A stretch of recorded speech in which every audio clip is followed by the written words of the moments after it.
All right, hey everyone, this is Nate and this is the Nader Tater channel.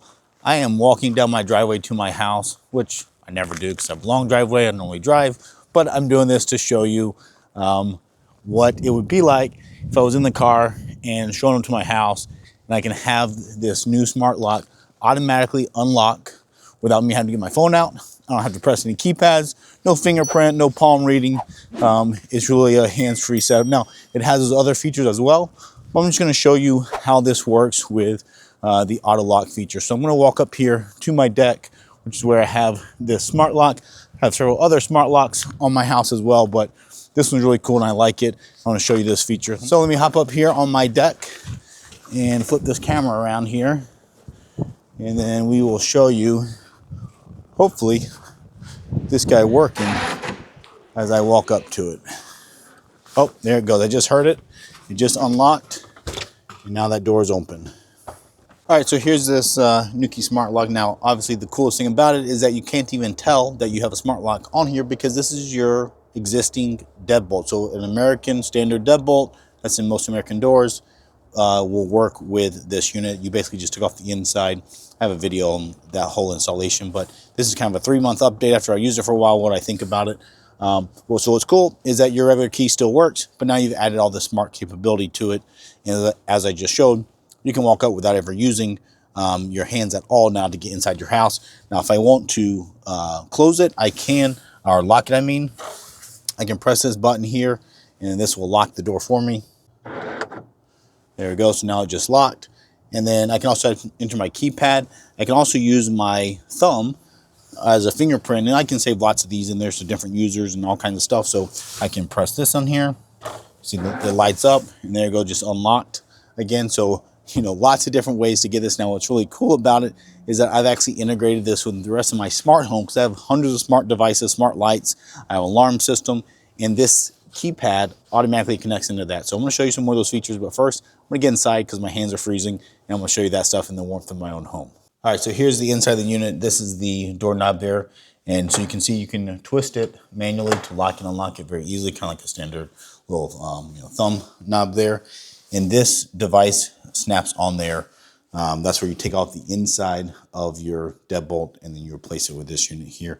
Now, if I go into the app, I'll share this with you as well, just to show you what it looks like. All right, if you hear any snoring in the background, that's my little puppy French bulldog. Just don't mind him at all. So here you can see I have it locked. I can unlock it different ways inside as well as just twisting the knob. I can also touch this and then hit unlock. You can see it's going to unlock. There are different speed settings you can do, which will change how quickly it does. It also changes how loud it is because it can be a little bit loud at night if you have it on the fast settings. So you can turn it down and it just slows it down if you wanted to do that. So you can see here, I've had it for about 3 months, a little bit more than 3 months. I'm at 48%. I use I've been using the Wi-Fi connection. I've also used the Matter connection. That's one of the ways that you can integrate this with the rest of your home integration stuff. So this works with Apple Home, it works with Samsung Smartthings, it works with Google, Alexa, all that kind of stuff. It connects to, and for me personally, I'm using the Matter version where I'm connecting over the Matter to my Home Assistant. So my Home Assistant is my own little DIY integration system. I'll show you that in here, and I can use that to then run automation. And so, for example, we have a dog sitter coming with that little puppy that you might hear snoring, and I can give that person a code that not only unlocks the door, but I can also then have that disable things like the alarm system. I can have it turn on lights.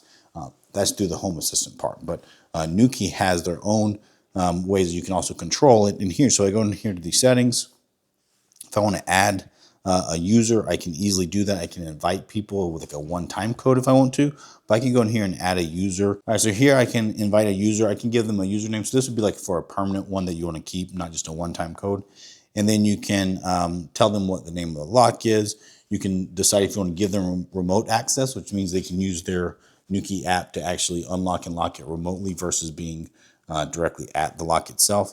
And then you can do time limits. So let's say I know that they're coming only certain days of the week or certain times of the day. I don't want them to have access at night or on the weekends or something. I could take away the weekends, and then I can also change it, to whatever I want at 9. I can make it 9 a.m. to say 5 p.m. there.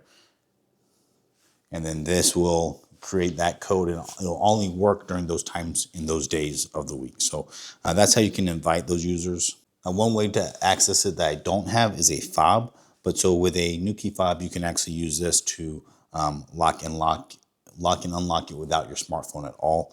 That's kind of a cool thing, but I don't have that one, so I'm gonna have to use my smartphone. And then in here, if we go in here to these different configurations, obviously there are lots of settings that you can play with. I'll touch on some of my favorite ones in here. And so one of them is, I guess I'll do a caveat. They're my favorite that they're built in to the Nuki app, but I actually don't use them because my home assistant, I actually use most of these. But it's really cool that they include this in the app itself, and it's easy to get access to. So night mode will automatically lock the door at night. So if you're a person that forgets to lock your doors at night, this one will automatically lock it for you at a certain time of night. And then you can also do just general scheduling if you want to have it set up on a kind of a routine there as well. Okay, so this lock and go feature, this is something that's really nice. This is a way you can be hands-free to leave your house and for it to automatically lock. So I showed you the hands-free coming in. If you have their door sensor, which I don't have it on here, I actually have a different door sensor integrated in my smart home. But if I have that door sensor in there, you can have this set up where on this one, it says after 20 seconds, which is going to monitor the door with the sensor when it's open and then closed. It's going to say, okay, after 20 seconds, that door gets closed back. I'm going to go ahead and lock back, and you can change that settings in here, as you can see. Here in the smart home stuff, this is the integration. You can see I have the Matter one connected, but then they have the Amazon, the Google, and the MQTT. They are actually really open. That's actually one of the really cool things about Nuki is that some of these other brands really lock down their ecosystem, don't give you access to it. But this one is very adaptable, customizable for your own needs. So that's something I really value because, like I said, that's mostly how I use it. Honestly, to me, the Nuki app is basically a backup to my own system, but this app has always worked reliably for me as well. So I have to give them credit for having both a reliable app and a reliable way to connect it to another ecosystem. Okay, so you can see here after the 3 months, my battery stays at 48%. I'm in the automatic energy mode. I haven't really messed with this at all. I just left it the way it is. Now I know when I use Wi-Fi, it's going to use more battery. I used Wi-Fi for a few months, actually switched it to the Matter version. The Matter is, I believe, more energy efficient. And then obviously if you don't use that at all, it's even more efficient to not use any of the wireless connection other than Bluetooth. But you can see after 3 months, 48%, that's not bad. This thing's gonna last for a long time on here. And then I can just plug a USB-C port in right here with it on the door and it still works. Or you, of course, can pop this off real quick and then you can go charge it on the table for a couple hours until it's fully charged and put it back. All right, so if I only had one gripe, and I said this in my last video, it's that there's no 0 on the keypad. Now, they told me why they did that. They said it was because they didn't want to have the ability for people to put birthdays as a code, which I don't fully understand. If I want to put a 0 in my code, why not? But that's my only complaint with this. Otherwise, this lock has been reliable, and honestly, I don't even think about it because it just works, which is exactly what I want. So if you like this video, give me that thumbs up. If you want to purchase this lock, check down below for a link and a coupon code for it, and then stay tuned for more videos from my channel. Thanks for watching.